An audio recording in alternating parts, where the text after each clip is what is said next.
எங்களுக்காய் நன்றி ஆண்டவரே. எல்லாவற்றும் உடைய திருக்கரத்துல ஆண்டவரே நாங்கள் தாழ்த்துகிறோம். ஆண்டவரே, உடைய பிரசன்னத்துக்குள்ள எங்களை கர்த்தர் நீர் மூடி மறைத்து கொண்டு உடைய மகிமையினாலும் கர்த்தருடைய கனத்தினாலும் ஆண்டவரே நீர் விரும்புகிற எல்லா நன்மைகளினாலும் கர்த்தர் எங்களை வழிநடத்த போகிறதுக்காக உமக்கு கொடான கொடி ஸ்தோத்திரங்கள் அப்பா. நாங்கள் உம்மை நன்றியோடு கூட துதிக்கிறோம், உம்மை ஸ்தோத்திரிக்கிறோம். ஆண்டவரே, எல்லா விசுவாச குடும்பங்களையும் உடைய கிருபை உள்ள கரத்தில் நாங்கள் ஒப்பு கொடுக்கிறோம். ஆண்டவரே, இந்த 11வது மாதத்துக்காக நீர் அவர்கள் மேல வச்சிருக்கிற எல்லா நன்மையான ஆசீர்வாதங்களுக்காக உமக்கு நன்றி சொல்லி நாங்கள் துதிக்கிறோம். ஆண்டவரே அப்பா, நீர் நேற்றும் இன்றும் என்றும் மாறாதவர், நீர் மாறுகிற தேவனும் அல்ல. ஆண்டவரே, வானமும் பூமியும் மாறினாலும் என் வார்த்தைகள் ஒன்றும் மாறாது என்று சொன்னீரே.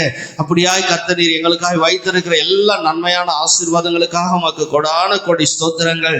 ஆண்டவரே கர்த்தாவே, இந்த மாதத்துல சத்துருவானவன் எங்களுக்கு எந்த சதி மோசங்களை அவன் திட்டமிட்டு வைத்திருந்தாலும் எல்லாவற்றையும் கர்த்தர் மறக்கடித்து தேவ மகிமையினாலும் பிரசன்னத்தினாலும் கர்த்தர் எங்களை மூடும்படியாய் நாங்கள் சுபிக்கிறோம். ஆண்டவரே, உடைய கிருபைக்குள்ளாய் எங்களை மூடி மறைத்து கொண்டு தேவ மகிமையினால கர்த்தர் பிரசன்னத்தினால எங்களை வழிநடத்தும்படியாய் நாங்கள் சுபிக்கிறோம். ஆண்டவரே, தேவ ஆவியானவர் எங்களை முற்றிலுமாய் நீர் ஆளுக செய்து ஆசீர்வதிக்கும்படியாய் நாங்கள் சுபிக்கிறோம். தேவ மகிமைக்குள்ளாக தேவ பிரசன்னத்துக்குள்ளாக எங்களை மூடி மறைத்து கொள்ளுங்க. ஆண்டவரே அப்பா, உடைய கிருபை உள்ள கரத்துல எங்களை தாழ்த்தி வெறுமையாக்கி நாங்கள் ஒப்பு கொடுக்கிறோம். தேவ மகிமையினால கர்த்தர் எங்கள் ஒவ்வொருவரையும் நீர் மூடிக்கொள்ளும்படியா நாங்கள் சுபிக்கிறோம். ஆண்டவரே, தேவ பிரசன்னம் எங்களை வழி நடத்தட்டும். ஆண்டவரே, உடைய கிருபை உள்ள கரத்துல எங்களை ஒப்பு கொடுக்கிறோம். அப்பா, மக்கு ஸ்தோத்திரம், மக்கு ஸ்தோத்திரம், மக்கு ஸ்தோத்திரம், மக்கு ஸ்தோத்திரம். உடைய கிருபையின் கரத்துக்குள்ள எங்களை தாழ்த்தி ஒப்பு கொடுக்கிறோம். தேவ ஆவியானவர் நீரே பொறுப்பெடுத்துக் கொள்வீராக. இந்த நாளில் வர வேண்டிய சகல ஜனங்களின் தடைகள் நீ கொண்டு வர முடிய கர்த்தரை ஸ்தோத்திரம் பண்ணுவோம். ஸ்தோத்திரியா. உட்காருவோம். கர்த்தர் நல்லவர், அவர் கிருபை என்றும் உள்ளது. அல்லேலூயா. கடந்த மாதம்லாம் கர்த்தர் நம்மளை காத்து கொண்டார். இந்த 11வது மாதத்துல கர்த்தர் நம்மளை கொண்டு வந்திருக்கிறார். பக்கத்துல எல்லாம் பார்த்து அப்படியே ஒரு ஸ்தோத்திரம் சொல்லுங்க. கர்த்தருக்கு ஸ்தோத்திரம். அல்லேலூயா. நீங்களாவது கர்த்தரை தேடணுன்ற அந்த மனப்பக்குவத்துக்குள்ள இருக்கிறீங்களே, அதுக்காக ஸ்தோத்திரம். அல்லேலூயா. எல்லாரும் ஆண்டவர் பார்த்து கேட்கிறாரு, நீங்களும் என்னை விட்டு போய்விட மனதா இருக்கிறீங்களா? அல்லேலூயா. ஆண்டவர் கேட்கறது, நீங்களும் என்னை விட்டு போய்விட மனதா இருக்கிறீங்களா? அல்லேலூயா. ஆண்டவருக்கு எப்போதும் ஒரு ஏக்கம் இருக்குது. என்னன்னா, எப்போதும் அவரோடு கூட நம்ம இருக்கணும்ன்றது தான் அவருடைய விருப்பமா இருக்குது. அல்லேலூயா. கடந்த 10 மாதமா கர்த்தர் நம்மளை காத்து எத்தனையோ நன்மைகள் நம்முடைய வாழ்க்கையில செய்து ஒவ்வொரு நாளும் நம்மளை எல்லா விதமான தீதுகளுக்கும் தீமைகளுக்கும் விளக்கி பாதுகாத்து நடத்தி கொண்டு வந்தவர். அல்லேலூயா. இந்த 11வது மாதத்துல இந்த அதிகாலை நேரத்துல அப்படி சமூகத்துல நம்ம எப்போதும் இருக்கணும்னு சொல்லி ஆண்டவர் நம்மளை அழைத்து கொண்டு வந்திருக்கிறார். இந்த 11வது மாதத்துல கர்த்தர் நமக்காக வைத்திருக்கிற எல்லா நன்மையான ஆசீர்வாதங்களுக்காக நன்றி சொல்லி எல்லா கர்த்தரை ஸ்தோத்திரம் பண்ணுவோம். ஸ்தோத்திரம், ஸ்தோத்திரம், ஸ்தோத்திரம். அல்லேலூயா. சரி, இந்த மாதத்துக்கான வாக்கு தத்தத்தை நம்ம வாசிக்க போகிறோம். எல்லாரும் உங்க புத்தகத்தை திறந்து கொள்ளுங்கள். சங்கீதங்களின் புத்தகம் 23வது அதிகாரம் 4வது வசனத்துல பின்பகுதி ஆண்டவர் நமக்கு வாக்கு தத்தமா இந்த மாதத்துல கர்த்தர் நமக்கு கொடுக்கிறார். என்னன்னு சொன்னா, அங்க சங்கீதக்காரன் இப்படி எழுதுகிறார், உமது கோலும் உமது தடியும் என்னை தேற்றும். அல்லேலூயா. உமது கோலும் உடைய தடியும் என்னை தேற்றும். இவர் அங்க போட்டிருக்காரு, your rod and staff may feel favour. Hallelujah. அதாவது அவருடைய ராடுன்னு சொன்னா எல்லாருக்கும் தெரியும். ராடுன்னா ஒரு அதுக்கு இங்க சொல்லப்பட்டிருக்குது. இங்கிலீஷ்ல சொல்லும் போது ஃபர்ஸ்ட் ராடு அண்ட் ரெண்டாவது என்ன சொல்லிக்குது, ஸ்டாப் போட்டிருக்குது. அல்லேலூயா. ஆனா தமிழ்ல வந்து என்ன போட்டுக்குதுன்னா, கோலும் உமது தடியும் போட்டுக்குது. அல்லேலூயா. தமிழ்ல நல்லா அழகா அதுல சொல்லப்பட்டிருக்குது, உமது கோலும் உமது தடியும். கோல் என்று சொன்னா கர்த்தருடைய வார்த்தையை குறிக்குது. அல்லேலூயா. எந்த சூழ்நிலையிலையும் நம்ம அவருடைய வார்த்தையில நம்ம நடக்கணும்னு சொல்லி, அவர் வார்த்தையை நம்ம பின்பற்றி போகணும்னு சொல்லி அதுக்கு கோல்னு அதுக்கு கொடுக்கப்பட்டிருக்குது. அல்லேலூயா. ரெண்டாவது தடின்னு சொல்லப்படுறது. தடின்னு சொன்னா நமக்கு வாக்கு தத்தங்களை கொடுக்கிறவர், நமக்குன்னு பர்டிகுலரா ஸ்பெசிபிக்கா என்ன பண்றாருன்னு சொன்னா வாக்குகளை கொடுத்து நடத்துகிறவர். அதுக்கு தான் அங்க தடி. அல்லேலூயா. இது யார் கையில அதிகமா இருக்கும்னா மேய்ப்பர்கள் கையில அதிகமா இருக்கும். மேய்ப்பர்கள் கையில அதிகமா இருக்கும். இந்த கோலும் தடியும் எதுக்கு அப்படின்னா, இந்த கோல் வந்துட்டு பார்த்தீங்க அப்படின்னா ஒரு துஷ்ட மிருகங்கள்லாம் வருது அப்படின்னு சொன்னா அந்த துஷ்ட மிருகங்களிலிருந்து நம்மளை காப்பாற்றுவதற்கு அந்த கோல் மேய்ப்பன் கையில இருக்கும். அல்லேலூயா, அல்லேலூயா. இதை நீங்க பார்த்தீங்கன்னா அந்த கோலை அது என்ன பண்ணோம்னு சொன்னா, சில துஷ்ட மிருகங்கள், சில துஷ்ட மனிதர்கள் தேவையில்லாத மந்தைகளுக்கு தீமைகளை கொண்டு வரும்போது இந்த கோலை கொண்டு என்ன பண்ணுவாங்க, அதை துரத்துவாங்க. அல்லேலூயா. அங்க தடியும் அப்படின்னு சொல்லப்பட்டிருக்கு, தடியும் அப்படின்னு சொல்லப்பட்டிருக்கு. அல்லேலூயா. தடின்னு சொன்னா எல்லா சூழ்நிலையும் இந்த கோல் பார்த்தீங்கன்னா மேய்ப்பன் கையில நீட்டா இருந்து, அதை அவங்க மேய்ப்பன் வந்து ஒரு 5 அடி இருக்கிறாங்கன்னு வச்சுங்க, அவங்களோட ஒரு 1/2 அடி இல்லை 1 அடி கொஞ்சம் அதிகமா இருக்கும். எது? கோல். ஏன்னா அந்த கோலுக்கு மேல பார்த்தீங்கன்னா லைட்டா அப்படி வளைஞ்சிருக்கும். சில நேரங்கள்ல அந்த ஆடுகளை ஓட்டி கொண்டு போகிற மேய்ப்பன் என்ன பண்ணுவான்னு சொன்னா, உயரத்துல இருக்கிற தழைகளை அந்த ஆடுகளுக்கு கொடுக்கணும்னு சொல்லி அந்த வளைந்திருக்கிற பகுதியில் அதை மாட்டி இழுத்து என்ன பண்ணுவான், உடைக்க மாட்டான், அதை வெளிச்சு அந்த ஆடுகள் கிட்ட கொடுப்பான். அதை என்ன பண்ணும், அந்த ஆடுகள் என்ன பண்ணும், அந்த தழைகளை சாப்பிடுகிறது போல அதுக்கு அந்த கோல் வந்து அது பசியான நேரங்களில் என்ன பண்ணும், ஆகாரம் கொடுக்கறதுக்காக மேய்ப்பன் கையில் இருக்குது அந்த கோல். அல்லேலூயா. தடின்னு சொன்னா ஒரு 2 அடி இல்லை 3 அடி அது உயரமா இருக்கும். ஏன்னு சொன்னா அந்த தடியை எடுத்துட்டா துரத்துறதுக்கு இல்லை பாதுகாக்கிறதுக்கு வசதியா என்ன பண்ணுவாங்க, அதை கையில் வச்சிருப்பாங்க. அல்லேலூயா. அப்ப என்னன்னு சொன்னா, நம்முடைய வாழ்க்கையில ஆண்டவருடைய வார்த்தையும் ஆண்டவருடைய வாக்கு தத்தங்களுக்கும் நமக்கு ஆம் என்றும் ஆமேன் என்றும் இருக்கிறதா. அல்லேலூயா. அதனால சங்கீதக்காரர் இங்க சொல்லுகிறார், உமது கோலும் உமது தடியும் என்னை தேற்றும். அல்லேலூயா. இது எந்த சூழ்நிலை இந்த பாடலை பாடுறாரு சங்கீதக்காரர் அப்படின்னா, ஒரு பக்கம் மாமனார் துரத்துகிறார் சவுல், இன்னொரு பக்கம் பார்த்தீங்கன்னா எதிரிகள் துரத்துறாங்க, இன்னொரு பக்கம் பார்த்தீங்கன்னா அப்சலோம் துரத்துகிறான். எதுக்கு அப்படின்னு சொன்னா, அப்சலோம் ஏன் துரத்துறான் அப்படின்னா, இந்த பத்சேபால் உரியாவுடைய மனைவியை தாவீது எடுத்துக்கொண்டதுனால இந்த அப்சலோம் என்ன பண்றான்னு சொன்னா, இந்த தாவீதை துரத்துகிறான். அல்லேலூயா, அல்லேலூயா.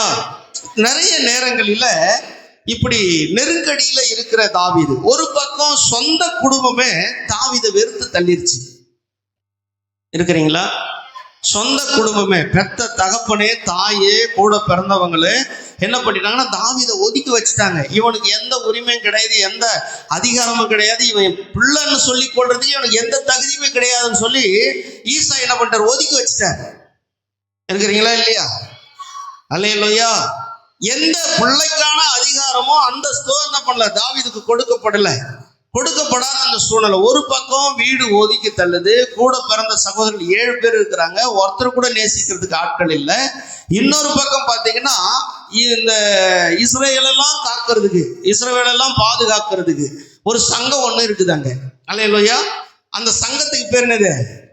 சனகரிப்பு அப்படின்னு ஒரு சங்கம் வச்சிருக்கிறாங்க. இந்த சனகரிப்பு அப்படின்னு சொன்னா, எல்லா சூழ்நிலையிலையும் இஸ்ரவேலர்களுக்கு வருகிற, அது எதிரிகளால் வர தாக்கமா இருந்தாலும் சரி, இல்ல வீடுகள்ல அவங்களுக்கு வர தாக்கமா இருந்தாலும் சரி, இல்ல குடும்பத்துல குழப்பங்கள் ஏற்பட்ட சூழ்நிலையா இருந்தாலும் சரி, கர்த்தருக்கு விரோதமா நடக்கிறதா இருந்தாலும் சரி, இந்த சங்கம் என்ன பண்ண வந்து நின்று நியாயம் செய்து இப்படி செய்யக்கூடாது, இப்படி பண்ணணும்னு சொல்லி கொடுக்கிற சங்கம். அல்லேலூயா. இந்த சங்கத்துல கூட தாவீதுக்கு ஆறுதல் சொல்லவோ, ஆற்றவோ, தேற்றவோ எப்போதும் அவனை பண்றதுல முன் வர்றதில்லை. அல்லேலூயா. இஸ்ரவேலர்களுக்குள்ள ஆசாரியர்கள் இருந்தாங்க, லேவியர்கள் இருந்தாங்க, அல்லேலூயா, பரிசேயர்கள் இருந்தாங்க. எதுக்கு அப்படின்னா, இவங்கெல்லாம் வந்து என்ன பண்ணுவாங்கன்னா நியாயம் செய்வாங்க அப்படின்னு சொல்லிட்டு இருந்த அந்த நியாயாதிபதிகள் கூட என்ன பண்ணல, தாவீதுக்கு செவி சாய்க்கல. அல்லேலூயா. இப்படிப்பட்ட சூழ்நிலையில தாவீதுக்கு வந்து ஆண்டவர் ராஜ்ய அந்தஸ்து கொடுக்கிறார். இருக்கிறீங்களா இல்லையா? இப்படி ஒதுக்கின தாவீதை, தள்ளின தாவீதை, புறந்தள்ளின தாவீதை, வெறுத்து தள்ளின தாவீதை தாய் நேசிக்கல, தகப்பன் நேசிக்கல, கூட பிறந்தவர்கள் நேசிக்கல, ஊரார் நேசிக்கல, சங்கம் நேசிக்கல, ஆசாரியர்கள் நேசிக்கல, லேவியர்கள் நேசிக்கல, அங்க இருந்த சனகரிப்பு சங்கத்தில் இருக்க உயர் பதவியில் இருக்கிறவங்க நேசிக்கல, எப்போதும் ஆலோசனை கொடுக்கிற ஆலோசகர் நேசிக்கல, இவருடைய நண்பர்கள் நேசிக்கல, எல்லாரும் ஒதுக்கி தள்ளின சூழ்நிலை. அல்லேலூயா. இப்படிப்பட்ட இந்த சூழ்நிலையில ஈசாய்க்கு இருந்த அதிகாரம் கூட பறிக்கப்பட்டுச்சு. ஈசாய்க்கு இருந்த அதிகாரம் கூட பறிக்கப்பட்டுச்சு. ஏன்னு சொன்னா அவர் சங்கத்துல முதன்மையான இடத்துல உயர் பதவியில இருந்தவர். அப்படிப்பட்டவருக்கு அந்த பதவியும் பறிச்சுட்டாங்க. இப்படிப்பட்ட இந்த சூழ்நிலை தள்ளின இந்த சூழ்நிலையில தாவீதுக்கு ஆண்டவர் ஒரு பெரிய ரிவார்டு வச்சிருந்தாரு. அந்த ரிவார்டு தான் நான் சொன்னா, இஸ்ரவேலின் மேல ராஜாவாக கர்த்தர் தாவீதை ஏற்படுத்துவதற்கு. அல்லேலூயா. இந்த சூழ்நிலையில தான் தாவீது என்ன பண்றாரு, இந்த 17 வயசுல இவருக்கு அபிஷேகம், 17 வயசுல அபிஷேகம் பெற்றுக்கொண்ட தாவீது இப்ப என்ன பண்றாருன்னா, தொடர்ச்சியா எதிரிகளால, இப்போ வீட்டார் மட்டும்தான் இவருக்கு எதிரியா இருந்தாங்க. இவருக்கு அபிஷேகம் பெறறதுக்கு முன்னாடி வீட்டார் மட்டும்தான், ஊரார் மட்டும்தான், அங்க இருக்கிறவர்கள் மட்டும்தான். ஆனா இப்போ எதிரிகள், நாடுகளும் ராஜாக்களும் எதிர்க்கிற அளவுக்கு என்ன பண்ணிட்டாங்க, இப்ப தீமைகள் தாவீது பக்கம் திரும்பிடுச்சு. அல்லேலூயா, அல்லேலூயா. நான் ஒன்று சொல்லட்டுமா உங்களுக்கு, நமக்கு கூட எப்போதெல்லாம் கர்த்தருடைய கண்களை நமக்கு தயை கிடைக்க ஆரம்பிக்குதோ அப்போதெல்லாம் எதிரிகள் அதிகமா பெருகுவாங்க. ஏன் தெரியுமா? கர்த்தர் அப்பதான் நம்ம கூட இருப்பார். எதிரிகள் எப்போ நெருக்கிறாங்களோ, துன்பங்கள் எப்போ நமக்கு வருதோ, தீமைகள் எப்போ நமக்கு வருதோ, அதாவது நம்ம தீமை செஞ்சதுனால நமக்கு தீமை வருதுன்னா அப்போ கர்த்தர் நம்ம கூட இருக்க மாட்டார். நீ நன்மை செய்து கர்த்தருக்கு உண்மையாய் நடந்து பயபக்தியோடு கூட வாழ்ற உனக்கு இப்படி தீமைகள், தொல்லைகள், கஷ்டங்கள் உன்னை நெருக்கி வரும்போது கர்த்தர் உன் கூட அருகையிலே இருப்பார். அல்லேலூயா, அல்லேலூயா. இப்ப பாருங்க, இந்த தாவீத ஒரு பக்கம் பெலிஸ்தியர்கள் துரத்துறாங்க, இன்னொரு பக்கம் ராஜாவே துரத்துறான், இன்னொரு பக்கம் பார்த்தா இவன் செஞ்ச பாவத்து நிமித்தமா அதுல வந்த வம்சத்தின் வழியா வருகிற அப்சலோம் துரத்துகிறான். அவனுக்கு ஒரு வகையில பார்த்தா தாவீதுக்கு மகன் என்ற ஸ்தானம் உள்ளவன் தான் அவனும். அல்லேலூயா. ஆனா சொந்த மகன் கிடையாது.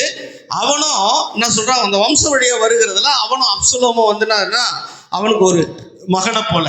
அவனும் என்ன பண்றான்னு சொன்னா, இப்படிப்பட்ட தீமையை ராஜா செஞ்சுட்டானே, இவன் ராஜாவா இருக்கிறதுக்கு தகுதி இல்லை, அந்த ராஜ்ய வரத்தை தான் எடுக்கணும்னு சொல்லி அப்சலோம் ஒரு பக்கம் துரத்துறான். அல்லேலூயா.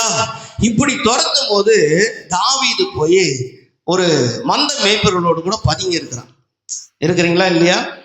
தாவீதோடு கூட எப்போதுமே இராணுவத்துல ஒரு 600 பேர் கூடவே இருப்பாங்க தாவீது கூட.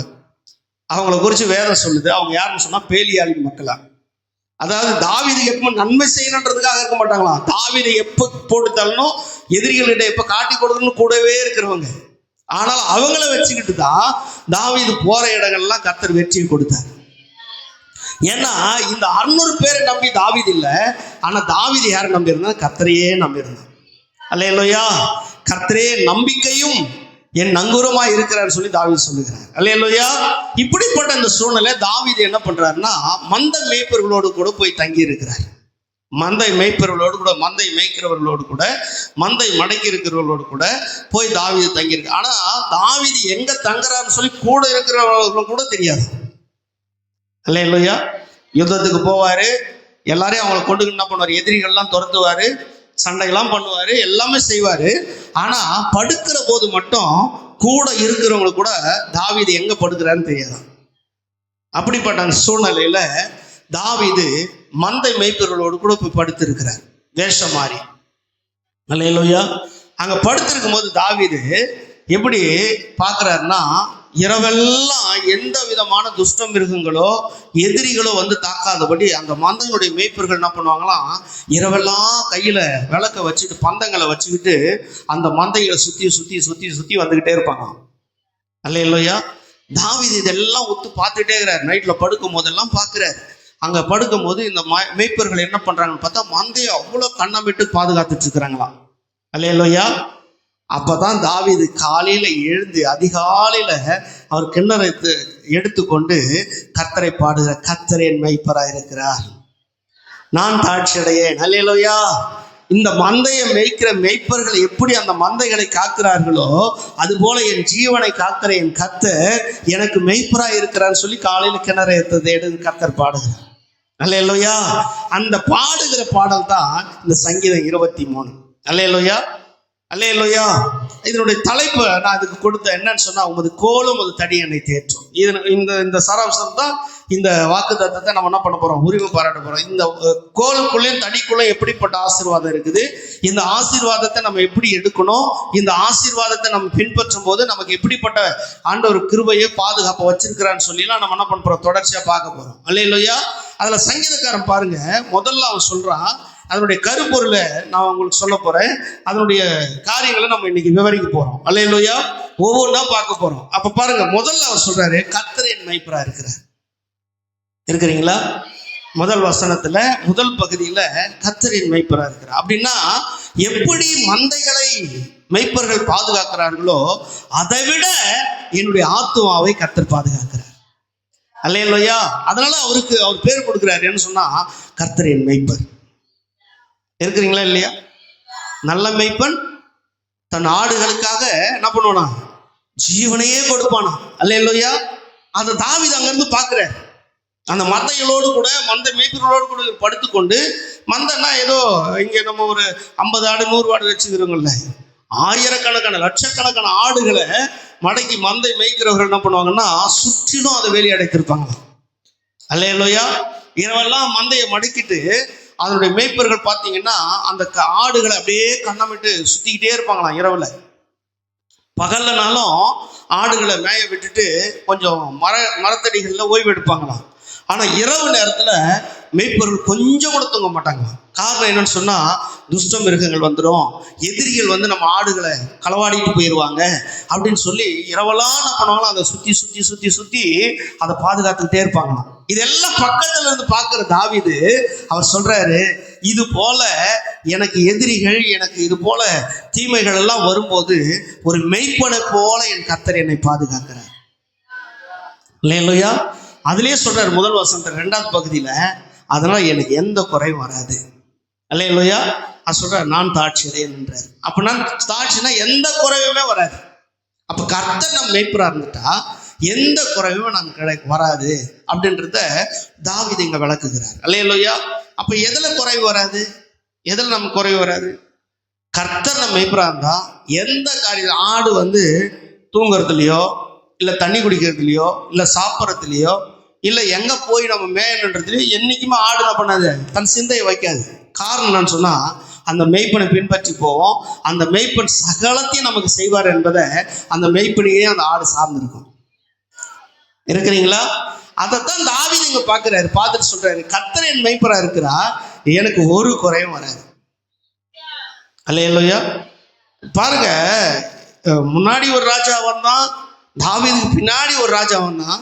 ஆனா இந்த தாவீதுக்கு பின்னாடி வந்த ராஜாவுக்கு நிறைய மேன்மை, தாவீதுக்கு முன்னாடி வந்த ராஜாவுக்கு சில கனம். ஆனா இவங்க 2 பேருக்கு இல்லாத ஒரு மகிமையை தாவீதுக்கு கர்த்தர் கொடுத்தார். என்ன தெரியுமா? தாவீது என் இருதயத்துக்கு ஏற்றவன். காரணம் என்னன்னு சொன்னா, எல்லா சூழ்நிலையிலுமே கர்த்தருக்கு ஒரு பேரை வைத்து கர்த்தருடைய நாமத்தை உயர்த்தக்கூடியவனா தாவீது இருந்தான். இருக்கிறீங்களா இல்லையா? நீங்க பாருங்க, சவுலை பார்த்தீங்கன்னா கர்த்தரை எந்த இடத்துலயுமே உயர்த்தினதை நம்ம பார்க்கல. சாலமோனை பார்த்தா கர்த்தரை எங்கேயுமே உயர்த்துற மாதிரி பார்க்கல. அல்லேலூயா. ஆனா தாவீது ஒவ்வொரு இடத்திலும் தன்னுடைய ஆண்டவருக்கு ஒரு பெயர் சொல்லி அந்த சூழ்நிலைக்கு ஏற்றார் போல பெயர் வைப்பான். அல்லேலூயா. இருக்கிறீங்களா இல்லையா? சூழ்நிலைக்கு ஏற்ற போல பெயர் வைத்து ஆண்டவரை அழைக்கிற ஒரே ஒரு நீதிமான் இருப்பானா தாவீது மட்டும்தான். அல்லேலூயா. அதனாலதான் ஆண்டவர் சொல்றாரு, தாவீது என் இருதயத்துக்கு ஏற்றவன். இருக்கிறீங்களா? இப்போ பிள்ளைங்க கூட அப்பாவை போயிட்டு அப்பான்னு கூப்பிடுறத விட அந்த அப்பாவை என் செல்ல அப்பான்னு சொல்லட்டுமே. இந்த குழந்தைங்க அப்பாவை போய் செல்லப்பா, என் செல்ல மம்மி அப்படின்னு சொல்லட்டுமே. தனியா ஒரு பாசம் அந்த பிள்ளைங்க மேல வருது இல்ல? வருதா இல்லையா? அல்லேலூயா. இருக்கிறீங்களா? உங்களுக்கு புரியுதா நான் பேசுறது? அல்லேலூயா. நம்ம பிள்ளைங்க எங்க அப்பாவை போல ஒருத்தர் இல்லை, எங்க அப்பாவை போல எங்களை நேசிக்கிறது இல்லை, எங்க அப்பாவை போல, எங்க செல்ல அப்பாவை போல, எங்க பட்டு அப்பாவை போல, எங்க பட்டு மம்மி போல அப்படின்னு சொல்றாங்கல்ல. அந்த பிள்ளைங்க அப்பா அம்மாவை கொஞ்சம் போது, அவங்கள வந்து கொஞ்சம் புகழ்ந்து பேசும்போது அப்பா அம்மா உள்ள எப்படி மகிழுதோ அது போல நம்முடைய தகப்பனுடைய உள்ள அப்படி மகிழுதான். தாவீது எல்லா சூழ்நிலைக்கு ஏற்ற போல ஆண்டவர் பேர் வைத்து கர்த்தரை அழைப்பான். அதனாலதான் இங்க சொல்றா, இவ்வளோ பெரிய மந்தைகளை காக்கிற மெய்ப்பர்களைப் போல இதை விட என் ஆத்மாவையே காக்கிற என் தகப்பனுக்கு ஒரு பெயர் உண்டு, அவர் என் மெய்ப்பரா இருக்கிறார். அல்லேலூயா. அதனால எனக்கு எந்த குறையுமே வர்றதில்லை. அவன் சொல்றான் பாருங்க, ரெண்டாவது, அவர் என்னை புல்லுள்ள இடங்களில் மேய்த்து. எங்க கொண்டு போறாரா? புல்லுள்ள, எந்த இடத்துல புல் இருக்கும் அந்த புல்லு என்னுடைய வாழ்வுக்கு ஆசீர்வாதமா இருக்குமா, என் சரீரத்துக்கு ஏற்றதா இருக்குமா, எனக்கு நல்ல பலனை கொடுக்குமா அப்படின்னு சொல்லி என் மேய்ப்பனுக்கு நல்லா தெரியும்.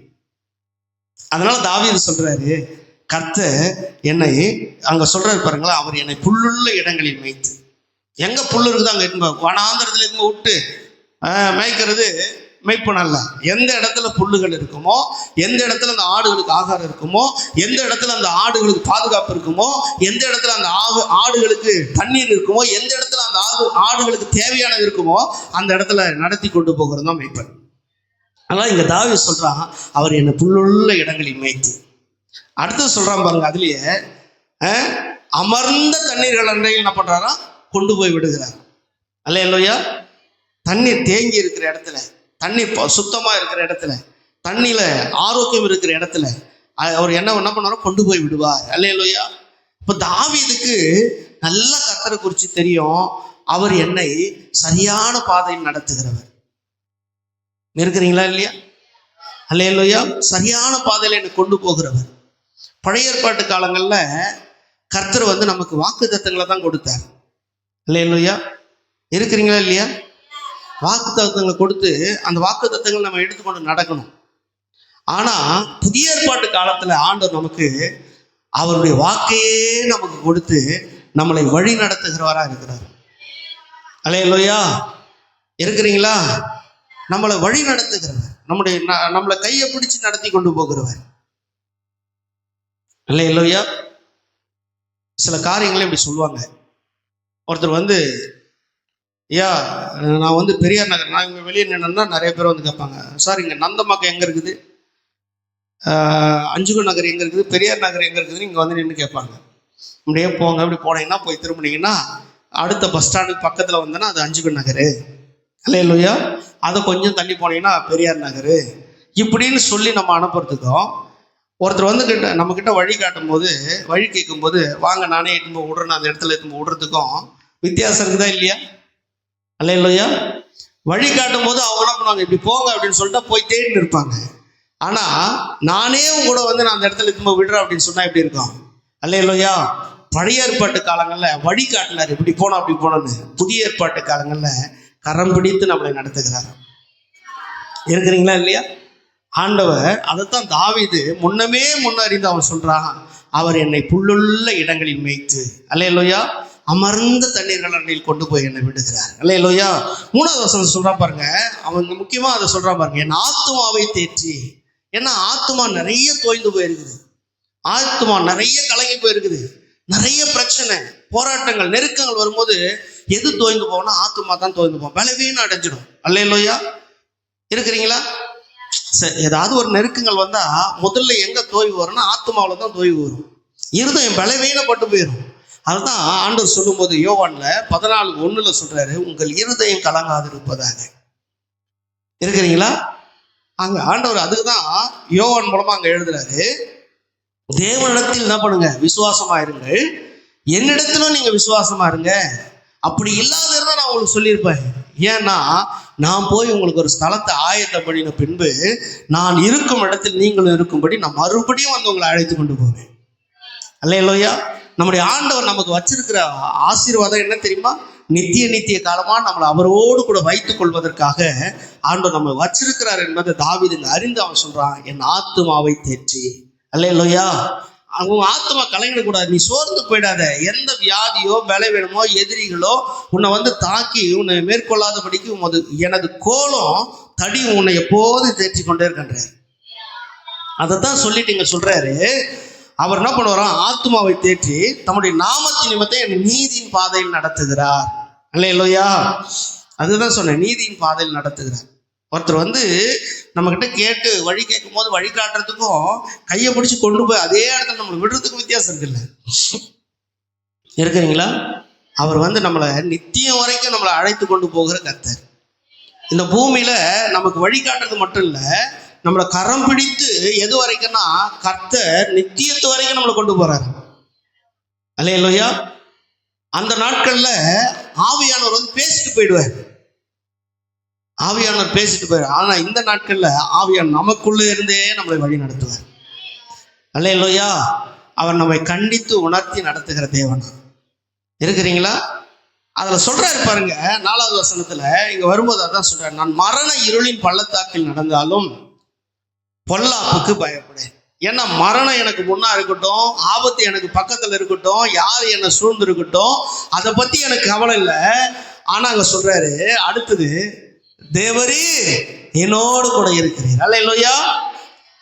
இப்போ பாருங்க அவர் சொல்றாரு அடுத்த சாப்டர்ல இங்க அங்க வர்றது அதான் என்னன்னா, நான் மரண இருளுக்கு என்னை கொண்டு போனாலும் நான் பொல்லாப்புக்கு பயப்பட மாட்டேன்.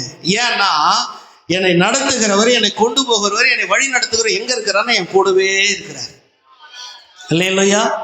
ஆண்டவர் நம்ம கூட இருக்கிறது எவ்வளவு பெரிய பாக்கியம் இல்லை? எவ்வளவு பெரிய பாக்கியம் இல்லை? அதை நம்ம கண்டுபிடிக்கணும். ஆண்டவர் நம்ம கூட இருக்கிறாரா? நம்ம கூட அவர் இருந்துட்டா எந்த தீமையும் நம்மளை அணுகாது, எந்த தீமைக்கும் நம்மளை ஆண்டவர் உட்படுத்த மாட்டார்.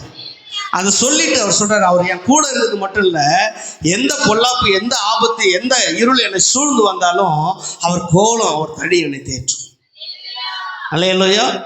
அவர் கோலம் தடி என்னை தேற்றும். அப்போ ஆண்டவர் வந்து நமக்கு வச்சிருக்கிற ஆசீர்வாதங்கள் சாதாரண ஆசீர்வாதம் இல்லைங்க. அதை நம்ம புரிஞ்சுக்கணும். தாவீது அதை புரிஞ்சுக்கிட்டதுனாலதான் எந்த இடத்துலையுமே தைரியமா இருந்தார். நான் எப்பவுமே சொல்லுவேன், கர்த்தரை நீங்க முதல்ல தேட ஆரம்பிச்சிட்டீங்கன்னா, காலை நீங்க விடிந்த உடனே எழுந்ததுவே நீங்க கர்த்தருடைய சமூகத்துல போய் நின்றுட்டீங்கன்னு வச்சுங்க, கர்த்தரை தேட ஆரம்பிச்சுட்டு நீங்க வச்சுங்க. அல்லேலூயா. கர்த்தருக்கு பயந்து அவருடைய சமூகத்துல போய் கர்த்தரை துதிச்சு அவருடைய சமூகத்துல பயபக்தியோடு கூட இருந்துட்டு வந்துட்டா உலகத்துல எதை கண்டும் நீங்க பயப்பட மாட்டீங்க. இருக்கிறீங்களா இல்லையா?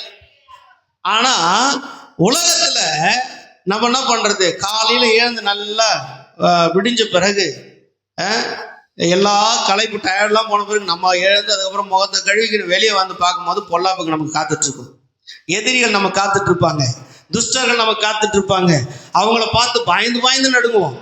இருக்கிறீங்களா இல்லையா? ஐயோ இவன் வந்துட்டானே, அவன் வந்துட்டானே, இப்படி பண்றவங்களா அப்படி பண்றவங்களன்னு சொல்லி என்ன பண்ணுவோம், கலங்கி தவிப்போம். அல்லேலூயா. ஆனா வேதம் சொல்லுது கர்த்தரை முதல்ல நீங்க அதிகாலையில் அவரை தேட ஆரம்பிச்சிட்டீங்கன்னா, எழுந்ததுமே அவருடைய சமூகத்துல நீங்க விழிக்க ஆரம்பிச்சிட்டீங்கன்னா, அவர் முகத்தை பார்க்க ஆரம்பிச்சிட்டீங்கன்னா, அவர் பிரசனத்துல வர ஆரம்பிச்சிட்டீங்கன்னா உலகத்துல எதுக்கும் பயப்பட மாட்டீங்க. அல்லேலூயா. அதுக்கு தான் நான் சொல்லிட்டு இருப்பேன். அதுக்கு தான் நான் எப்போதும் என்ன பண்றது, அதிகாலையில அந்த ப்ரேயர் வச்சுக்கிட்டே இருக்குது. எதுக்கு அப்படின்னு சொன்னா, அதிகாலையில் நம்ம கர்த்தரை தேட ஆரம்பிச்சுட்டா உலகத்துல எதை குறிச்சும் பயப்பட மாட்டோம். இன்னைக்கு சின்ன சின்ன காரியங்கள் கூட பயம், திகில் நம்மளை சூழ்ந்து கொண்டே இருக்குது. காரணம் என்ன அப்படின்னு சொன்னா, கர்த்தருக்கு பயப்படுகிற பயம் நமக்கு இல்லாத போகிறதுனாலதான் உலகத்துல எதை பார்த்தாலும் பயந்து கொண்டிருக்கிறோம். அல்லேலூயா. கர்த்தருக்கு பயந்து நடுங்கி வாழ்ந்து பாருங்க, உலகத்துல எதுக்குமே நீங்க பயப்பட மாட்டீங்க. அல்லேலூயா. அல்லேலூயா. ஒரு பெரிய பயில்வான், பயங்கரமான பெயர் பெற்ற ஒரு பயில்வான், சாதாரண ஒரு மனுஷன், எல்லாரும் அவனை பார்த்து பயப்படுறாங்க, உலகமே அவனை பார்த்து பயப்படுது. அவ்வளோ ஒரு பயில்வான அவங்ககிட்ட போயெல்லாம் நிற்க முடியாது அப்படின்னு சொல்லி பயப்படுறாங்கன்னு வச்சுங்க. அப்படியேப்பட்ட பயில்வான ஒரு சாதாரண சாமானியம் ஒரு நாள் அவனை அடிச்சிட்டான்னு வச்சுங்க. இருக்கிறீங்களா இல்லையா? அடிச்சிட்டான்னு வச்சுங்க. இப்ப யாருக்கு அவன் பயப்படுவான்? அந்த சாமானியே யாருக்கு பயப்படுவான்? அல்லேலூயா. ஏன்னா அவனையே இவன் அடிச்சிட்டானும் போது இவன் யாருக்கு பயப்படுவான்? இருக்கிறீங்களா இல்லையா? இன்னும் கொஞ்சம் எப்படி போய் சொல்றேன், ஒரு பெரிய பயில்வானவனுக்கு நண்பனா இருக்கிறான்னு வச்சுக்கோ. உலகத்துல அவனை பார்த்தா எல்லாருக்கும் அவனை பார்த்து பயம். அப்படியே பட்டவனு உனக்கு நண்பனாக, ஒரு சிநேகிதனாக, உயிர் சிநேகிதனாக இருந்தான்னு வச்சுக்கோங்க, நீங்க யாருக்கு பயப்படுவீங்க? அல்லேலூயா. ஏன்னா அவனே எனக்கு யாரு நண்பன் அப்படின்னா நான் எதுக்கு இவனுக்கெல்லாம் பயப்படணும் அப்படின்னு ஒரு உள்ளுக்குள்ள ஒரு துணி வரும்ல. அதே போலதான் கர்த்தருக்கு பயந்து நீ நடக்க ஆரம்பிச்சிட்டேனா, கர்த்தருக்கு பயந்து நீ வாழ ஆரம்பிச்சிட்டேனா, கர்த்தருடைய சமூகத்தில் நீ இருக்க ஆரம்பிச்சிட்டேனா உலகத்துல எவனுக்கு நீ பயப்பட மாட்டேன். அதைத்தான் தாவீது சொல்றாங்க, நான் மரண இருளின் பள்ளத்தாக்கில் நடந்தாலும் பொல்லாப்புக்கு பயப்படேன். அல்லேலூயா. ஏன் சொன்னா, தேவரீர் என்னோடு கூட நீர் இருக்கிறீர். அல்லேலூயா. நீ என் கூட இருக்கிறதுனால நான் எதற்கும் பயப்பட மாட்டேன் சொல்லிட்டு அவர் சொல்றான், உமது கோலும் உமது தடி என்னை தேற்றும். அல்லேலூயா. உமது கோலும் தடி என்னை தேற்றும் சொல்லிட்டு 5வது வசனம் சொல்றான், என் சத்துருக்களுக்கு முன்பாக நீர் எனக்கு ஒரு பந்தியை ஆயத்தப்படுத்துகிறீர். யாருக்கு முன்னாடி? சத்துருக்களுக்கு முன்னாடி. இன்னைக்கு அதான் நமக்கு ரொம்ப முக்கியம். அல்லேலூயா. நமக்கு ஒரு சத்துரு இருக்கிறான்னு வச்சுங்க, அவங்களுக்கு எதர்ல நம்மளை யாராவது ஒரு அவமானமான ஒரு வார்த்தை சொல்லிட்டாங்கன்னா, கேவலமான ஒரு வார்த்தையை பேசிட்டாங்கன்னா, அந்த சத்துருக்கு முன்னாடி வா அப்படின்னு நம்மளை சொல்லிட்டாங்கன்னா நமக்கு எவ்வளோ அவமானம் வந்துடும்ல. இருக்கிறீங்களா இல்லையா? எவ்வளோ உடஞ்சி போகல, ஆமாவா இல்லையா? எவ்வளோ துக்கம் நம்மளை நெருக்கம்ல, ஆமாவா இல்லையா? ஆனா அந்த சத்துருக்கு முன்னாடி நமக்கு ஒரு பந்தியை ஏற்படுத்தினா, அந்த இடத்துல நம்முடைய நினைவுகள், நம்ம சிந்தைகள், நம்முடைய மனசு, நம்முடைய இருதயம் என்னவா இருக்கும் பாருங்க. ஒரு ஆனந்த பரவசம் அடையில. இருக்கிறீங்களா இல்லையா? ஒரு பரவசம் நமக்குள்ளே வந்துடல, உள்ளத்துக்குள்ள ஒரு மகிழ்ச்சி சந்தோஷம் வந்துடல. அதனால இங்க சொல்றா பாருங்க, ஏன்னா என் சத்துருக்களுக்கு முன்பாக எனக்கு ஒரு பந்தியை ஆயத்தப்படுத்துகிறேன். பந்தின்னா சாதாரண பந்தி இல்லை, அவர் பக்கத்துல உட்கார வச்சு அவருக்கு போடுற தலைவாழாலை மாதிரி நமக்கு ஒரு தலைவாழாலை போட்டு அவர் இலையில வைக்கிறது போலவே நம்ம இலையிலேயே எல்லாமே வச்சாங்கன்னு வச்சுக்கோங்க. எப்படி இருக்கும்? போன வாரத்துல அதுக்கு முந்தின வாரமா தெரியல, இந்த அதிகாலையில காலை உணவு திட்டம் நம்முடைய சிஎம் அறிமுகப்படுத்தினார்ல, காலை உணவு திட்டம். அந்த காலை உணவு திட்டத்துல சிட்டிக்குள்ள, சென்னை நகரத்துக்குள்ள ஒரு ஸ்கூல்ல போயிட்டு அந்த காலை உணவு திட்டத்தை துவங்கி வச்சிருக்கிறார். அப்ப துவங்கி வைக்கும் போது ஒரு இந்த இவங்க இருக்கிறாங்கல்ல, இந்த யார் சொல்ற, தூய்மை பணியாளர், அவங்க மக அந்த ஸ்கூல்ல படிக்கிறா. அந்த ஸ்கூல்ல படிக்கிறது வந்து இவங்க தூய்மை பணியாளர் பொண்ணுலாம் அவருக்கு தெரியாது. ஆனா இந்த பக்கம் ஒரு பொண்ணு, இந்த பக்கம் ஒரு பையன், அது பக்கத்துல ஒரு பையன், அது பக்கத்துல அப்படியே லைனா பிள்ளைங்களை உட்கார வச்சிருக்கிறாங்க. முதலமைச்சர் பக்கத்துல இந்த தூய்மை பணியாளருடைய பொண்ணு உட்காந்துட்டு இருக்கிறா. இன்னாண்ட வந்து இன்னொரு பையன் உட்காந்து, அவனும் ரொம்ப ஏழ்மையான குடும்பத்தை சார்ந்த குழந்தை தான். அந்த 2 குழந்தையும் பக்கத்துல உட்காந்துட்டு இருக்குது. இவருக்கு ஒரு தட்டு வைக்கப்பட்டிருக்குது, அவங்களெல்லாம் தட்டு வைக்கப்பட்டிருக்குது. இவர் தட்டுல ஒரு ஸ்வீட் வச்சிருக்கிறாங்க. அவங்க தட்டுல எல்லாருக்கும் இவர் தட்டுல இருக்கிற மாதிரியே அவங்க தட்டுல இருக்குது. ஆனா இவர் தட்டுல இருக்கிறத எடுத்து அந்த குழந்தைக்கு ஊட்டும் போது அந்த குழந்தையுடைய உள்ளம் மகிழ்ச்சி அடைந்து அந்த பிள்ளைகிட்ட பேட்டி எடுக்கிறாங்க. அந்த குழந்தை சொல்லுது, எனக்கு ஸ்டாலின் அப்பா சாப்பாடு ஊட்டும் போது எனக்கு அந்த குழந்தை சொல்லுது, எனக்கு இது போல வாய்ப்பு, இது போல ஒரு சந்தர்ப்பம், இது போல ஒரு காரியம் எனக்கு கிடைக்குமா அப்படின்னு சொல்லி நான்லாம் எதிர்பார்க்கவே முடியாத ஒரு காரியத்தை ஸ்டாலின் அப்பா எனக்கு செஞ்சார் அப்படின்னு. அல்லேலூயா. உலகத்துல இருக்கிற ஒரு சின்ன நாட்டினுடைய முதலமைச்சராக இருக்கிற ஒருத்தர் வந்து பக்கத்துல உட்காந்து அந்த குழந்தைகிட்ட பேசி அந்த குழந்தைக்கு ஒரு உணவு ஊட்டும் போது மகிழ்ச்சி அடைகிறது போல நம்முடைய தகப்பன், நம்முடைய ஆண்டவர் சத்துருக்களுக்கு முன்னாடி ஒரு பந்தி ஆயத்தப்படுத்தி அந்த பந்தியில பக்கத்துல நம்மளை உட்கார வச்சு அவருடைய இலையில இருக்கிற போல நம்முடைய இலையில இருக்கிறத வச்சு அவருடைய இலையில இருந்து நமக்கு எடுத்து ஊட்டினார்னா எப்படி இருக்கும்? அதைத்தான் இந்த தாவீது உணர்ந்து எழுதுகிறார். அல்லேலூயா. அவர் சொல்ற பாருங்க, என் சத்துருக்களுக்கு முன்பாக நீர் எனக்கு ஒரு பந்தியை ஆயத்தப்படுத்தி என் தலை எண்ணெயால் அபிஷேகம் பண்ணுகிறீர், என் பாத்திரம் நிரம்பி வழிகிறது. அல்லேலூயா. இருக்கிறீங்களா? கர்த்தர் நமக்கு ஆதரவா, நமக்கு பாதுகாப்பா, நமக்கு துணையா இருந்துட்டார்னா எந்த சத்துருக்கும் நம்ம பயப்பட மாட்டோம். அதை விட ஸ்பெஷல் நான் சொன்னா, அவர் நம்ம பக்கத்திலேயே இருந்து நம்மளை விசாரிக்கிறார், நம்மளை பாதுகாக்கிறார், நமக்கு பராமரிக்கிறார், நமக்கு ஊட்டுகிறார், நமக்கு எல்லாத்தையும் செஞ்சிட்டு இருக்கிறான்னு சொல்லி சத்துரு பார்த்துட்டாங்கன்னா அதை விட ஒரு பெரிய மகிழ்ச்சி நமக்கு என்ன இருக்கும்? இருக்கிறீங்களா? ஆண்டவர் அதைத்தான் இங்க சொல்றாரு, எனது கோலம் எனது தடி உன்னை தேற்றும். அல்லேலூயா.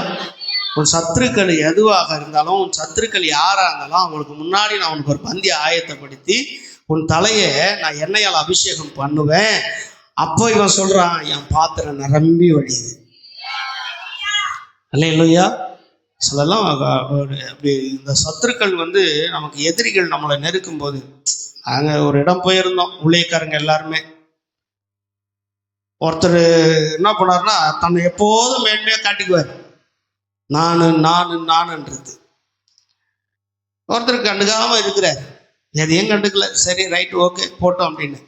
ஆனா அங்க போன பிறகு அந்த பார்க்க போன அந்த விஐபி இந்த கண்டுக்காத உதாசீனப்படுத்தின ஓரம் தள்ளின பக்கத்தில் நிற்க வச்சு அவர் கையை போட்டு அப்படியே மேலே தோல் மேலே கையை போட்டு ஃபோட்டோ எடுன்னு சொன்னால் எப்படி இருக்கும்? இருக்கிறீங்களா இல்லையா? அல்லேலூயா. யாரெல்லாம் ஏளனம் பார்த்தாங்களோ, யாரெல்லாம் கேலி கிண்டலாம் பார்த்தாங்களோ, அவங்க எல்லாத்துக்கும் முன்னாடி அழைக்கப்பட்ட பார்க்க போன விஐபி தான் மேலே கையை போட்டு உதாசீனப்படுத்தினோட பக்கத்தில் நிற்க வச்சு ஃபோட்டோ எடுத்துனா எவ்வளோ மகிழ்ச்சி இருக்கும்? அது போல மகிழ்ச்சி, அது போல சந்தோஷம் இந்த உலகத்துல யாருக்குமே கிடைக்காத ஒரு சந்தோஷத்தை கர்த்தர் உனக்கு எனக்கு கொடுக்க விரும்புகிறேன். ஏன் தெரியுமா? நீ அவர் கோலம் தடி என்னை தேற்றோன்ற நம்பிக்கை அவர் மேல உனக்கு இருந்துச்சுன்னா முடிவுரையை நான் கொண்டு வரேன்.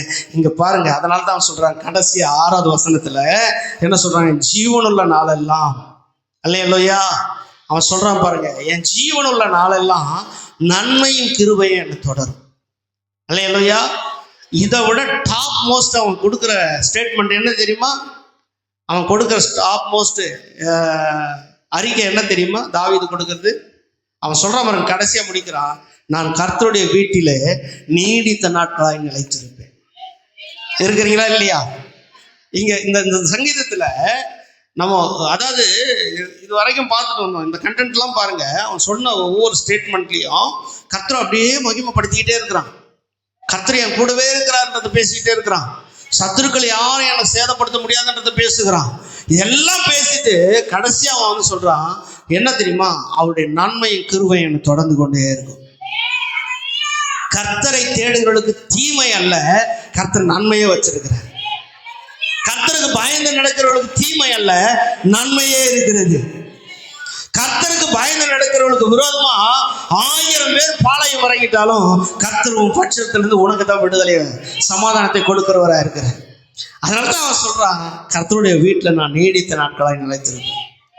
இந்த சங்கீதக்காரன் பழைய ஏற்பாட்டுக்குரியவன் அல்ல, புதிய ஏற்பாட்டு காலங்களில் நிஜத்துக்கு வந்த இந்த சங்கீதக்காரன் தாவீது எழுதுகிறது. அதான் அந்த நிஜத்தை எழுதுகிறான். ஏன் தெரியுமா? கர்த்தர் மேல நம்பிக்கை வச்சு கர்த்தரை தன் நம்பிக்கை கொண்டிருக்கிறவர்களுக்கு நீடித்த நாட்கள் அவர் வீட்டில் நிலைச்சிருக்கிறதான அந்த கிருபையை தருகிற கர்த்தர். அல்லேலூயா. இதனுடைய கருப்பொருள் என்ன தெரியுமா? இதனுடைய இந்த செய்தியுடைய கருப்பொருள் என்ன தெரியுமா? நன்மையும் கிருபையும் எனக்கு தொடரும். அல்லேலூயா. கர்த்தருடைய வீட்டில் நீடித்த நாட்கள் நிலைத்திருக்கேன். அப்போ நான் உங்களுக்கு ஒன்று சொல்கிறேன், என்ன தெரியுமா? நீங்கள் கர்த்தரை நம்பி, நீங்களும் நானும் கர்த்தரை நம்பி வாழ்வோமானா கர்த்தருடைய வீட்டில் நம்ம நீடித்த நாட்களாக இருக்கும். கர்த்தரை ஏதோ கொஞ்ச காலத்துக்கு ஆண்டவர் நம்ம வச்சிருக்கிற கொஞ்ச கால சந்தோஷத்துக்காக வச்சிருக்கிறார் இல்லை, நித்திய காலமாக நிரந்தரமாக அவரோடு கூட வாழ்வதற்கு கர்த்தர் உன்னை என்னை கர்த்தர் ஆசீர்வதித்து வைத்திருக்கிறார். அல்லேலூயா. அதனால தான் தாவீது சொல்லும்போது சங்கீதம் 27 சொல்றான், என் தாயும் என் தகப்பனை என்னை கைவிட்டாலும் கர்த்தர் என்னை கைவிட மாட்டார். இருக்கிறீங்களா? கர்த்தர் என்னை கைவிட மாட்டார். நம்ம கூட அப்படிதான், யார் நம்மளை கைவிட்டு யார் நம்மளை விட்டு போனாலும் கர்த்தர் நம்மளை கைவிட மாட்டார். இருக்கிறீங்களா இல்லையா? அல்லேலூயா. அதனால கர்த்தர் இங்க தாவீது மூலமா சொல்றது என்ன தெரியுமா? கர்த்தர் மேல நம்பிக்கை வச்சுட்டா, கர்த்தரை சார்ந்து வாழ்ந்துட்டா, கர்த்தரையே நமக்கு முன் நிறுத்திட்டா, கர்த்தர் நம்ம கூடவே இருக்கிறான்னு நினைச்சிட்டா, கர்த்தர் சொல்றாரு நன்மை கிருபையும் நம்மளை பின்தொடரும்படி கர்த்தர் செய்து விடுவார். அப்படி எல்லாரும் எழுந்துக்கலாமா? எல்லாரும் எழுந்திருப்போம். கர்த்தர் நல்லவர்.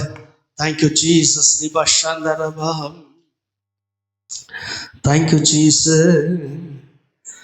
தாயும் அவரே, தந்தையும் அவரே, தாயும் அவரே, தந்தையும் அவரே, தாலாட்டுவார் சீராட்டுவார், தாலாட்டுவார் சீராட்டுவார். யார் என்னை கைவிட்டாலும் இயேசு கைவிட மாட்டார். யார் என்னை கைவிட்டாலும் இயேசு கைவிட மாட்டார். கைவிட மாட்டார், கைவிட மாட்டார், கைவிடவே மாட்டார். இயேசு கைவிடவே மாட்டார்.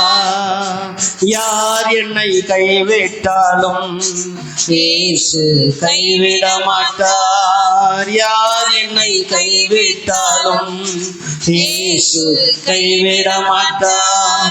ரத்தத்தாலே கழுவி விட்டாரே, ரத்தத்தாலே கழுவி விட்டாரே, ரட்சிப்பின் சந்தோஷம் எனக்கு தந்தாரே, ரட்சிப்பின் சந்தோஷம் எனக்கு தந்தாரே. யார் என்னை கைவிட்டாலும் இயேசு கைவிட மாட்டார். யார் என்னை கைவிட்டாலும் இயேசு கைவிட மாட்டார். கைவிட மாட்டார், கைவிட மாட்டார், கைவிடவே மாட்டார். இயேசு கைவிடவே மாட்டார். ஆவியாலே அபிஷேகம் செய்து, ஆவியினாலே அபிஷேகம் செய்து, அன்பு வசனத்தால் நடத்துகின்றாரே. அவர் அன்பு வசனத்தால் நடத்துகின்றாரே. யார் என்னை கைவிட்டாலும் இயேசு கைவிட மாட்டார். யார் என்னை கைவிட்டாலும் இயேசு கைவிட மாட்டார். வேதனை துன்பம் நெருக்கும் போதெல்லாம், வேதனை துன்பம் நெருக்கும் போதெல்லாம் வேண்டிடுவேனே காத்திடுவாரே, வேண்டிடுவேனே காத்திடுவாரே. யார் என்னை கைவிட்டாலும் இயேசு கைவிட மாட்டார். யார் என்னை கைவிட்டாலும் இயேசு கைவிட மாட்டார்.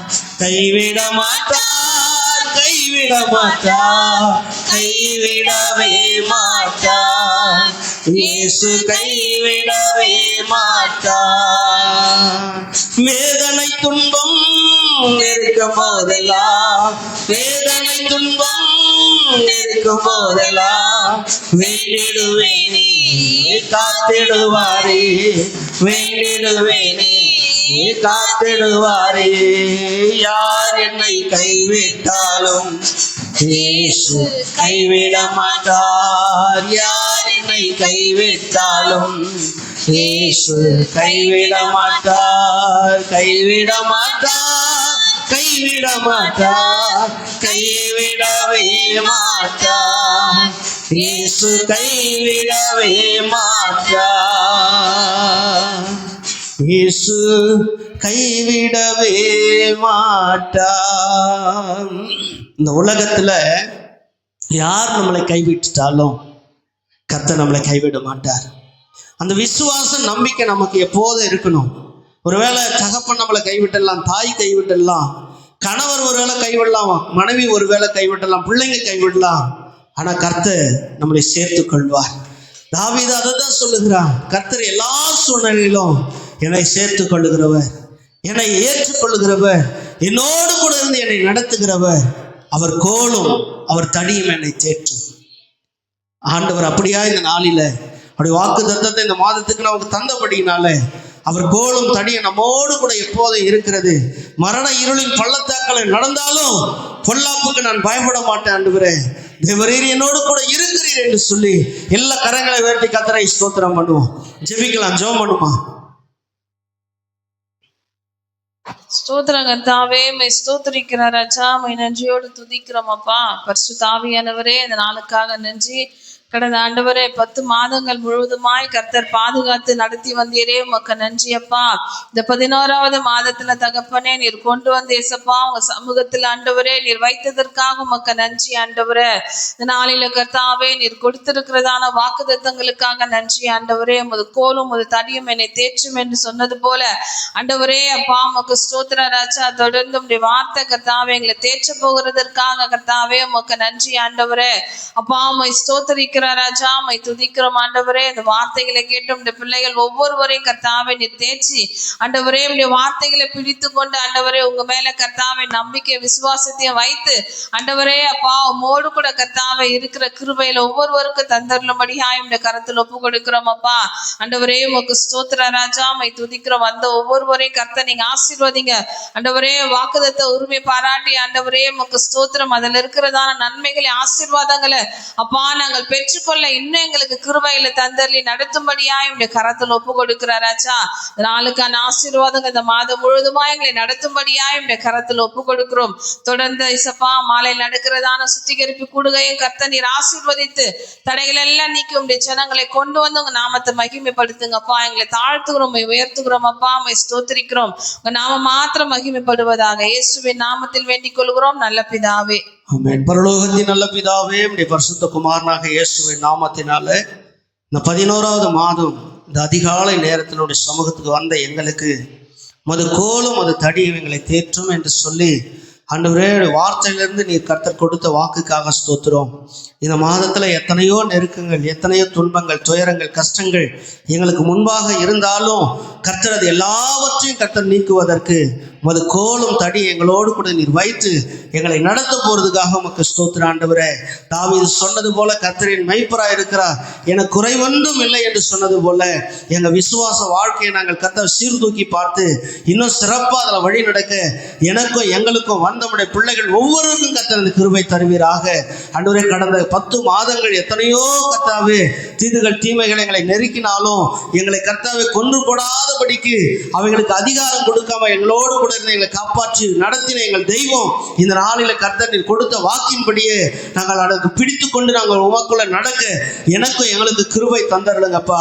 வந்தவுடைய பிள்ளைகள் ஒவ்வொருவரையும் தனித்தனியா பெயர் குடும்பமா நீர் ஆசீர்வதித்து அவர்கள் மேல உடைய நன்மையை வர்ஷிக்க பண்ணும்படியா நாங்கள் செபிக்கிறோம். அவங்களை கர்த்தாவே எந்த தீதுகளும் தீமைகளை அணுகாதபடிக்கு சத்துருவுக்கு முன்பாக நீர் அவர்களுக்கு ஒரு பந்தி ஆயத்தப்படுத்தி அவர்கள் தலையை எண்ணெயால் அபிஷேகம் பண்ணி ஆண்டவரே நீர் நடத்த போறதுக்காக உமக்கு ஸ்தோத்திரம் ஆண்டவரே. வாழ்நாள் முழுவதும் நன்மையின் கிருபை என்னை தொடரும், கர்த்தருடைய வீட்டில நீடித்த நாட்களை நிலைத்திருப்பேன் என்று சொல்லி சங்கீதக்காரன் சொன்னது போல நாங்கள் அதை அறிக்கை செய்கிறோம் ஆண்டவரே. கர்த்தருடைய வீட்டில நீடித்த நாட்களை நிலைத்திருப்போம் என்று சொல்லி அறிக்கை செய்து உடைய வார்த்தையை நாங்கள் பிடித்துக் கொண்டு ஆண்டவரே உலகத்தில் சுடர்விட எங்கள் ஒவ்வொருவரையும் நீர் ஆசீர்வதிக்க முடியாது ஜெபிக்கிறோம். எந்த தீமைகளும் தீதுகளும் ஆண்டவரே எந்த விதமான சத்துருடைய சதி மோசங்களும் ஒருவரை அணுக விடாதபடி போக்குல வருத்துல வேலை ஸ்தலங்கள்ல படிக்கிற இடங்கள்ல உடைய பிள்ளைகள் போகிற இடங்களை எல்லாவற்றும் கர்த்தர் கூடவே இருந்து அவர்களை பாதுகாத்து நடத்துவீராக. எல்லா நன்மை ஆசீர்வாதங்கள் அவர்களை பின்தொடர்வதாக ஆண்டவரே கருத்தில் ஒவ்வொருவரையும் விட்டு கொடுத்து ஜெபிக்கிறேன். தெய்வ நீர் ஆசீர்வதித்து காத்துக்கொள்ளும், சமாதான கிருபைகளை நான் நிரப்புவீராக என்று சொல்லி வேண்டிக் கொள்கிறோம். எல்லாவற்றும் திருக்கரத்தில் தாழ்த்துகிறோம். இயேசுவின் நாமத்தில் ஜெபிக்கிறோம் நல்ல பிதாவே, ஆமென். எல்லாரும் சேர்ந்து சொல்லுவோம். என் ஆத்துமாவே கர்த்தரை ஸ்தோத்திரி, என் முழுமே பரிசுத்த நாமத்தை ஸ்தோத்திரி. என் ஆத்துமாவே கர்த்தரை ஸ்தோத்திரி, அவர் செய்த சகல உபகாரங்களை மறவாதே. கர்த்தராகிய இயேசு கிறிஸ்துவினுடைய கிருபையும் பிதாவாகிய தேவனுடைய அன்பும் பரிசுத்த ஆவியானுடைய அன்புடைய ஐக்கிய காவல சமாதானமும் கர்த்தராகிய இயேசு கிறிஸ்து வெளிப்படும் நாள் வரையிலும் இந்த மாதம் முழுவதும் நம்மளோடு கூட இருந்து கர்த்தர் வழி நடத்தி ஆசீர்வதிப்பாராக. ஆமென். அல்லேலூயா. கர்த்தர் உன்னை ஆசீர்வதித்து உன்னை காக்க கடவர். கர்த்தர் தம்முடைய முகத்தை உன்மேல் பிரகாசிக்க பண்ணி உன்மேல் கிருபையா இருக்க கடவர். கர்த்தர் தம்முடைய முகத்தை உன்மேல் பிரசன்னமாக்கி உனக்கு சமாதானம் கட்டளிட கடவர் என்பதே.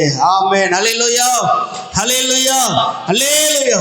எல்லாருக்கும் ஸ்தோத்திரம். கர்த்தர் உங்களை ஆசீர்வதிப்பார். ஒரு வாழ்த்துங்க. கர்த்தர் உங்களோடு கூட வந்து பெரிய காரியங்கள் செய்வார். God bless you.